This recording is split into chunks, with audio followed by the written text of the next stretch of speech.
te tofi tu mai e te kahui o ngāri tu mai e. Tā whiwhi atu ki atu mātau e ngā. E ngā toa whawhai, kuhu mai, tomo mai.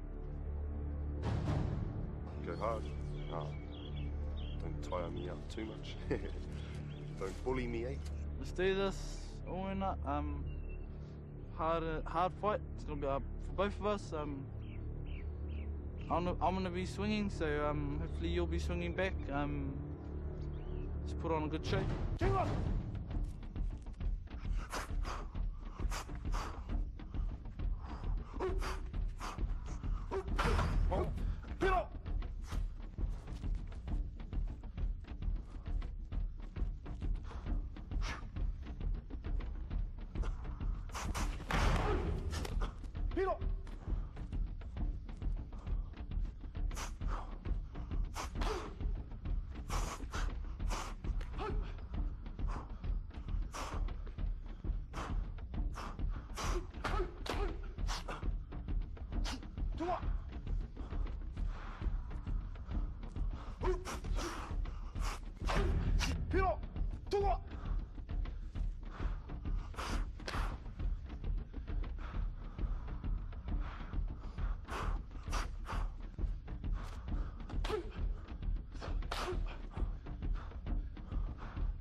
I know he goes for the hands a lot, so I think my plan is not to let him know that I'm hurt, because it's going to be sore, those hits to the hands, and you know, just don't let him know that I'm tired. Back to old school, I guess. Old school, just whack, whack, whack, cuddle, cuddle, cuddle, hit, hit, hit, cuddle.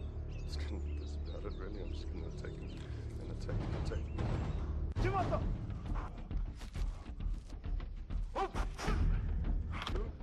Piro! Toa! Piro! Toa!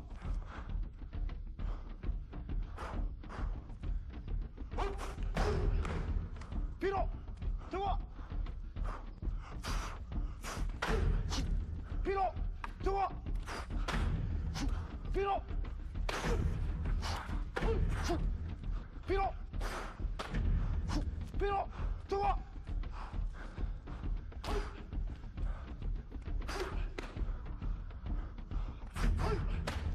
Piro! Toa! 7 minutes, je Owen.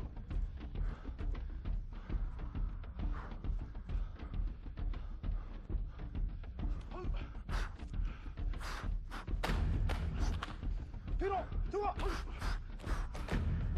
Piro! Piro! Hai! Piro! Toa! Piro! Sutari. Tinggal tahan. Got a hiding. Well, I thought I got a hiding anyway. But I never know, eh? The points system, I guess. Either way, I thought I got quite a lot of shots in, he got a lot of shots in. That was the hardest one so far. It's hard for me to read him, and I couldn't really establish myself and be the dominant one.